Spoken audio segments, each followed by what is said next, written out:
ಸಹೃದಯರೆಲ್ಲರಿಗೂ ನಮಸ್ಕಾರ. ನಮ್ಮ ವಿಭಾವ creations YouTube ಚಾನಲ್ಗೆ ತಮ್ಮೆಲ್ಲರೂ ಕೂಡ ಸ್ವಾಗತ. ಇಂದು ಸಿನಿ ಭಾವ ಜಗತ್ತು ಇದರ 45ನೆಯ ಸಂಚಿಕೆಯನ್ನು ಪ್ರಸ್ತುತಪಡಿಸ್ತಾ ಇದ್ದೀವಿ. ಇವತ್ತು ಒಂದು ವಿಶೇಷ ಗೀತೆ, ಒಂದು ಸಂದೇಶ ನೀಡುವಂತಹ ಗೀತೆ ಅಂತ ಕೂಡ ಹೇಳಬಹುದು. 1969ನೇ ಇಸ್ವಿಯಲ್ಲಿ ತೆರೆಕಂಡಂಥ ಕಪ್ಪು ಬೆಳಪು ಸಿನಿಮಾದ ಗೀತೆ. ಇದನ್ನು ರಚಿಸಿದವರು ಆರ್.ಎನ್. ಜಯಗೋಪಾಲ್, ಸಂಗೀತ ಸಂಯೋಜನೆ ಮಾಡಿದವರು ಆರ್. ರತ್ನ. ಈ ಸಿನಿಮಾದ ನಿರ್ದೇಶಕರು ಎಸ್.ಆರ್. ಪುಟ್ಟಣ್ಣ ಕಣಗಾಲ್. ಇದರಲ್ಲಿ ಈ ಒಂದು ಕಥೆ ಆರ್ಯಂಬ ಪಟ್ಟಾಭಿಯವರು ಬರೆದಿರುವಂತಹ ಒಂದು ಕಥೆ.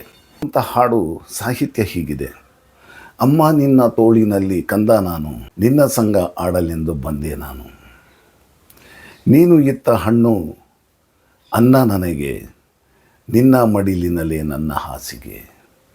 ಬೀಸಿ ಬಂದ ಗಾಳಿಯಲ್ಲೂ ನಿನ್ನ ಮಾಯೆ, ಬೀಸಿ ಬಂದ ಗಾಳಿಯಲ್ಲೂ ನಿನ್ನ ಮಾಯೆ, ಹರಿಯುವ ನದಿಯಲ್ಲೂ ನಿನ್ನ ಛಾಯೆ ಅಮ್ಮ.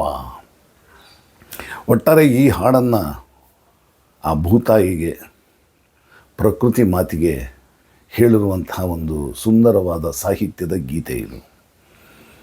ಈ ಕಥೆಯಲ್ಲಿ ಸಣ್ಣದಾಗಿ ಹೇಳೋದಕ್ಕೆ ಪ್ರಯತ್ನ ಮಾಡ್ತೀನಿ. 2 ಕ್ಯಾರೆಕ್ಟ್ರು ಕಲ್ಪನಾ ಅವರು ತುಂಬ ಚೆನ್ನಾಗಿ ನಟಿಸಿದ್ದಾರೆ. ಒಂದು ಚಂದ್ರ, ಮತ್ತೊಂದು ವತ್ಸಲ. ವತ್ಸಲ ಅಂಥ ಕ್ಯಾರೆಕ್ಟ್ರು, ಆಕೆ ಸರಳವಾಗಿ ಬದುಕುವಂಥದ್ದು, ಸಂಯಮ, ಸಹನೆ ಮತ್ತು ದೇಸಿ ವಿಚಾರಗಳ ಬಗ್ಗೆ, ನಮ್ಮತನದ ಬಗ್ಗೆ ಗೌರವ, ವಿಶ್ವಾಸ, ಈ ತರಹದ ಗುಣ. ಆದರೆ ಈ ಮತ್ತೊಬ್ಬಳು ಚಂದ್ರ ಹಾಗಲ್ಲ. ಆಧುನಿಕ ಹೆಸರಿನಲ್ಲಿ ಒಂಥರ ದುರಹಂಕಾರ, ಅಹಂಕಾರ, ನಮ್ಮತನ ಅನ್ನೋದಕ್ಕೆ ಅರ್ಥ ಇಲ್ಲ, ನಮ್ಮ ವಿಚಾರವನ್ನೇ ತಾತ್ಸಾರ ಮಾಡುವಂಥದ್ದು, ಈ ಥರ ಗುಣಗಳನ್ನು ಹೊಂದಿರುವಂಥದ್ದು. ಇದರಲ್ಲಿ ಒಂದು ಸನ್ನಿವೇಶನಂತೂ ಬಹಳ ಸುಂದರವಾಗಿ ಮಾಡಿದ್ದಾರೆ ಪುಟ್ಟಣ್ಣ ಕಣಗಾಲ್ ಅವರು. ಈ ವಿಚಾರ ಹೇಳ್ತಿದ್ದಾಗೆ ಒಂದು ಸಣ್ಣ ಉದಾಹರಣೆಯನ್ನು ಕೊಡೋದಕ್ಕೆ ನನಗೆ ಮನಸ್ಸು ಬರ್ತಾಯಿದೆ. ಒಂದು ಕಾಡಿನ ಪಕ್ಕದಲ್ಲಿ ಒಂದು 8-10 ಎಕರೆ ಜಾಗ ಇತ್ತು ಅಂದರೆ, ಯಾರಾದ್ರು ಒಂದು ಇಬ್ಬರು ಬೇರೆ ಬೇರೆ ಮನಸ್ಥಿತಿಯವರನ್ನು ಕರ್ಕೊಂಡೋಗಿ ತೋರಿಸಿದಾಗ, ಇಲ್ಲಿ ಏನು ಮಾಡಿದ್ರೆ ಚೆನ್ನಾಗಿರುತ್ತೆ ಅಂತ ಹೇಳಿದಾಗ, ಒಬ್ಬ ಹೇಳಬಹುದು, ನೋಡಿ ಎಷ್ಟು ಸುಂದರವಾಗಿದೆ, ಮತ್ತಷ್ಟು ನಾವು ಮರಗಳನ್ನು ಬೆಳೆಸಿ ನೀರಿನ ಟೇಬಲ್ನ ಜಾಸ್ತಿ ಮಾಡೋ ರೀತಿಯಲ್ಲಿ ಮಾಡಿ, ಸುಂದರವಾಗಿರೋ ತರಹ ಮಾಡಿ, ವಾತಾವರಣ ಚೆನ್ನಾಗಿರೋ ಥರ ಇಟ್ಕೊಂಡು ನಾವು ಕೂಡ ಅಲ್ಲಿ ಚೆನ್ನಾಗಿ ಬದುಕೋ ರೀತಿಯಲ್ಲಿ ಇರ್ಬೋದರೆ ಚೆನ್ನಾಗಿರುತ್ತೆ ಅಲ್ವಾ ಅಂತ ಹೇಳಬಹುದು. ಮತ್ತೊಬ್ಬ ವ್ಯಕ್ತಿ ಹೇಳಬಹುದು, ನೋಡಿ ಇಲ್ಲಿರೋ ಬಂಡೆ, ಮರ, ಗಿಡ ಎಲ್ಲವನ್ನು ತೆಗೆಸ್ಬಿಟ್ಟು ಒಂದು ರೆಸಾರ್ಟ್ ಮಾಡ್ಬೋದು, ಇಲ್ಲ ಅಂತಂದರೆ ಒಂದು ಬಾರ್ ಆ್ಯಂಡ್ ರೆಸ್ಟೋರೆಂಟ್ ಮಾಡಿ, ಮತ್ತು ಅಲ್ಲಿ ಕಾರುಗಳೆಲ್ಲ ನಿಂತ್ಕೊಳ್ಳೋದಕ್ಕೆ ಒಳ್ಳೆ ಜಾಗವನ್ನು ಮಾಡಿ ಭಾಳ ಆಧುನಿಕವಾಗಿ ಮಾಡ್ಬೋದು ಅನ್ನೋ ತರಹದಲ್ಲಿ ಹೇಳಬಹುದು. ಆ ರೀತಿ ಹೇಳ್ಬೋದು. ಅಂದರೆ 2 ತರಹದ ವರ್ಗಗಳನ್ನು ನಾವು ನೋಡ್ತೀವಿ. ಅಂದರೆ ಆಧುನಿಕತೆ ಅಂತಂದರೆ ಬರೀ ಈ ಥರ ಮಾಡೋದೇ ಆಧುನಿಕತೆಯ? ಈಗ ನಗರಗಳು ಬೆಳಿಬಾರ್ದು ಅಂತ ಯಾರೂ ಹೇಳಲ್ಲ. ನಗರ ಬೆಳಿಬೇಕು. ಯಾವ ರೀತಿ ಬೆಳಿಬೇಕು ಅದಕ್ಕೂ ಒಂದು ಅರ್ಥ ಇದೆ ಅಲ್ವಾ, ಅದಕ್ಕೂ ಒಂದು ಇತಿಮಿತಿ ಇದೆ ಅಲ್ವಾ. ಈಗ ನಗರಗಳಲ್ಲಿ ಮಳೆ ಬಂದರೆ ನೀರು ಹರಿದು ಹೋಗೋದಕ್ಕೆ ಮೋರಿಗಳಿಲ್ಲ, ಅದನ್ನೆಲ್ಲ ಮುಚ್ಚಿಬಿಟ್ಟು ಬಿಲ್ಡಿಂಗ್ಗಳಾಗ್ಬಿಟ್ಟಿದೆ. ಆ ನೀರು ಇಂಗೋದಕ್ಕೆ ಜಾಗ ಇಲ್ಲ. ಆ ಮಳೆಯ ನೀರು ಭೂಮಿಯಲ್ಲಿ ಇಂಗದೆ ವಾಟರ್ ಟೇಬಲ್ ಕೆಳಗಡೆ ನೀರು ಜಾಸ್ತಿ ಆಗೋದಕ್ಕೆ ಹೇಗೆ ಸಾಧ್ಯ? ಜೀವಜಲ ಇಲ್ಲದೆ ಜೀವ ಸಂಕುಲಗಳು ಬದುಕೋದಕ್ಕೆ ಹೇಗೆ ಸಾಧ್ಯ? ಈ ಒಂದು ಎಕೋಸಿಸ್ಟಮ್ನಲ್ಲಿ ಒಂದಕ್ಕೊಂದು ಪ್ರಕೃತಿಯಲ್ಲಿ ಹೊಂದಿಕೊಂಡು ಬದುಕಿರ್ತವೆ.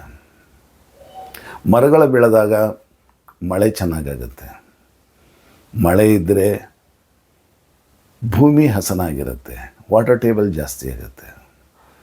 ಭೂಮಿ ಚೆನ್ನಾಗಿದ್ದಾಗ ಬೇರೆ ಬೇರೆ ಬೆಳೆಗಳೆಲ್ಲವೂ ಕೂಡ ಚೆನ್ನಾಗಿ ಬೆಳ್ಕೊಳ್ಳುತ್ತೆ, ವಾತಾವರಣ ಆರೋಗ್ಯಕರವಾಗಿರುತ್ತೆ. ಅದನ್ನೇ ಇವರು ಈ ರೀತಿಯಲ್ಲಿ ಹೇಳಿದ್ದಾರೆ: ನೀನು ಇತ್ತ ಹಣ್ಣು ಅನ್ನ ನನಗೆ, ನೀನು ಕೊಡುವಂಥ ಬೆಳೆಯುವಂಥ ಎಲ್ಲವೂ ಕೂಡ ದವಸ ಧಾನ್ಯ, ಹಣ್ಣು ಹಂಪಲು ಎಲ್ಲವೂ ಕೂಡ ನನಗೆ ಅನ್ನ, ಒಂದು ಆಹಾರ. ನಿನ್ನ ಮಡಿಲಿನಲ್ಲೇ ನನ್ನ ಹಾಸಿಗೆ, ಬೀಸಿ ಬಂದ ಗಾಳಿಯಲ್ಲೂ ನಿನ್ನ ಮಾಯೆ, ಹರಿಯುವ ನದಿಯಲ್ಲೂ ನಿನ್ನ ಛಾಯೆ. ಪ್ರಕೃತಿ ಮಾತೆ ಎಲ್ಲ ಕಡೆಯೂ ನಿನ್ನ ಪ್ರಭಾವ ಇದೆ. ನಿನ್ನ ಶಕ್ತಿ ಇದೆ ಅಂತ ಹೇಳಿ ಪ್ರಕೃತಿ ಮಾತೆಗೆ ಹೇಳುವಂಥ ಈ ಹಾಡು. ವೇದಗಳಲ್ಲಿ ಒಂದು ಮಾತು ಹೇಳ್ತಾರೆ, ರತ್ನಗರ್ಭ ವಸುಂದರ, ಭೂಮಿ ಎಲ್ಲವನ್ನೂ ನಿನಗೆ ಕೊಡುತ್ತೆ, ನಿನ್ನ ಜೀವನವನ್ನು ಸುಖವಾಗಿಟ್ಕೊಳ್ಳೋದಕ್ಕೆ ಎಲ್ಲದನ್ನೂ ಕೊಡುತ್ತೆ. ಹಾಲು ಬೇಕಾದರೆ ಹಸುಗಳು ಗೋವುಗಳನ್ನು ಬೆಳೆಯೋದಕ್ಕೆ, ಗೋವುಗಳು ಬದುಕೋದಕ್ಕೆ ಹುಲ್ಲು ಇನ್ನೊಂದು ಕೊಡುತ್ತೆ, ಹಣ್ಣು ಹಂಪಲು ನಿನಗೆ ಕೊಡುತ್ತೆ. ಅದರಿಂದ ನೀನೆಂದಿಗೂ ಕೂಡ ಆ ಭೂಮಿಯನ್ನು ಯಾವುದೇ ರೀತಿ ಘಾಸಿ ಮಾಡಲು ಹೋಗಬೇಡ, ಅತಿಯಾಗಿ ನಡೆದುಕೊಳ್ಳಬೇಡ ಅಂತ ಹೇಳಿ ವೇದದಲ್ಲಿ ಆ ಕಾಲದಲ್ಲೇ ಹೇಳಿದ್ದಾರೆ. ಹಾಗೆ ಈ ಪ್ರಕೃತಿ ಬಗ್ಗೆ ಹೇಳಿರುವಂಥ, ಆ ಭೂಮಿಯ ಬಗ್ಗೆ ಹೇಳುವಂಥದ್ದು, ಈ ವತ್ಸಲ ಅನ್ನೋ ಕ್ಯಾರೆಕ್ಟರ್ ಏನಿದೆ, ಅವಳು ಒಂಥರ ದೇಸಿ ವಿಚಾರವನ್ನು, ಪರಿಸರವನ್ನು ಇಷ್ಟಪಡುವಂಥದ್ದು, ಸರಳತೆಯ ಒಂದು ವ್ಯಕ್ತಿತ್ವ. ಆಕೆ ಬಂದಾಗ, ತನ್ನ ಊರಿಗೆ ಬಂದಾಗ, ಆ ಭೂಮಿ ಬೆಳೆಯುವ ಭೂಮಿಯನ್ನು ನೋಡಿ ಬಹಳ ಆನಂದದಿಂದ ಆನಂದ ಉಕ್ಕಿ ಬಂದಾಗ ಹೇಳುವಂತಹ ಹಾಡದು. ಅದಕ್ಕೆ ಹಾಡನ್ನು ಎಷ್ಟು ಚೆನ್ನಾಗಿ ಅಲ್ಲಿ ಸಂಯೋಜನೆ ಮಾಡಿದ್ದಾರೆ ಅಂತ ಹೇಳಿ ಫಾಸ್ಟ್ ಬಿಡಿಸಿಟ್ಟಿದ್ದಾರೆ. ಅದಕ್ಕೆ ಅಮ್ಮ ನಿನ್ನ ತೋಳಿನಲ್ಲಿ ಕಂದ ನಾನು, ನಿನ್ನ ಸಂಗ ಆಡಲೆಂದು ಬಂದೆ ನಾನು. ಆಕೆ ಬಂದಾಗ ಆಕೆಯ ಉತ್ಸಾಹ ಜಾಸ್ತಿಯಾಗಿ ಆನಂದ ಉಕ್ಕಿ ಹರಿಯುತ್ತಲ್ಲ, ಆ ಸಂದರ್ಭದಲ್ಲಿ ಬರುವಂಥ ಅಭಿವ್ಯಕ್ತಿಪಡಿಸುವಂಥ ಭಾಷೆಯ ಒಂದು ಧಾಟಿ, ಆ ತರಹದಲ್ಲಿ ಆ ಹಾಡನ್ನು ಮಾಡಿದ್ದಾರೆ. ಆ ಸಾಹಿತ್ಯವನ್ನು ಅಷ್ಟು ಚೆಂದಗೊಳಿಸಿದ್ದಾರೆ. ಆಕೆ ಅದನ್ನು ನೋಡಿ ಖುಷಿಯಾಗ್ತಾಳೆ, ಆನಂದದಿಂದ ಆ ಭೂಮಿ ಬಗ್ಗೆ ಹೇಳ್ತಾಳೆ ಅವಳು.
ಬಂಧುಗಳೇ, ಇದುವರೆಗೂ